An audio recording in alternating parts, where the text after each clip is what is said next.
We've got Aaron McPike with us, the Independent Journal Review White House reporter, Chris Wilson, GOP pollster, and Ben Kissel, the radio show host. So, Aaron, to you first.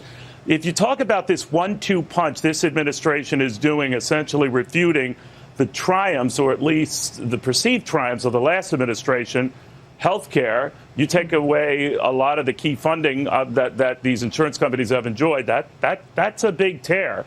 And then, of course, what they want to do on Iran. What do you think of that 1-2 impact? I think it's a lot, and it's a lot for this particular week, especially because President Trump has had a bad couple of weeks, to put it mildly. I would tell you on the Iran deal itself, Ben Rhodes, who is the Deputy National Security Advisor to President Obama, said that the Trump administration's decision here is arbitrary because, of course, they have certified it twice before. And this seems like it's coming at a time when they shouldn't be doing it because, of course, Trump officials have said that so far Iran is in compliance. But Trump is trying to maintain some semblance of a campaign promise here, which is why he's doing this now. As Adam said, it's very possible that Congress could do nothing. But Tom Cotton, someone that the president has met with several times about this, obviously wants to see a lot more happen. And he is working with Bob Corker on this. So I'm sure we will see a lot of activity in Congress, whether or not they actually do something. You know, she raises a good point, Chris. And a couple of things that the president is wont to do is say, whatever they signed and delivered on, I don't see the Iranians doing what they should be doing. I see them being agitators. But it doesn't mean, I'm told, that he is going to kill the deal, might rearrange the deal, and nor does it mean he would necessarily impose new sanctions or bring old ones back. So I'm at a loss what this would mean. Now, we will get details, I guess, in a bit. But what do you think this means?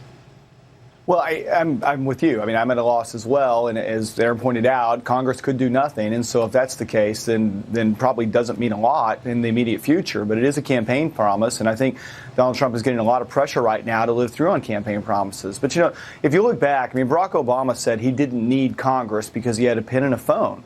And the challenge that exists is that pen and that phone happen to stay there in the Oval Office when the new guy comes in. And so Obama played a dangerous game trying to legislate or building his legacy through executive orders. And that's what we're seeing right now is those executive orders are now being repealed by Donald Trump. And that's why you're seeing a slow deterioration. Actually, it's probably a quick deterioration of a lot of the Obama legacy. As you talked about the health care, you're talking about now the Iran deal. You're seeing it happen at the regulatory level. And I think you're going to continue to see it because as President Trump is unable to get Congress to act on these things, he is taking action into his own hands, frankly, in the same way that Barack Obama did over the last 8 years. All right. Now, you know, the world always gets in a flutter when these kind of things happen because, as you know, Ben, there's this sense, all right, whether it was done the normal way or through the normal procedures, a deal is a deal is a deal. The U.S. signed on to a deal along with 4 or 5 other Western European powers, England, France, Germany, for example, and that to step back from that would be a dangerous precedent and one in the future that would, call into the trust factor with the United States signing on to any deal. What do you think? Well, first off, I want to congratulate Donald Trump on his 50th executive order. What a day, a total milestone. Barack Obama had less executive orders than George W. Bush and Bill Clinton, so it's kind of a misnomer that he was entirely the president who used the pen the most. It's simply not true. This is the illusion of governance. This is going to do absolutely nothing. Congress at this point couldn't even order lunch. They can't do anything. So I am in agreement with Secretary of State Rex Tillerson and Mad Dog Mattis when it comes to, hey, why are we doing this right now? We got North Korea going absolutely bonkers. We got people in Puerto Rico suffering.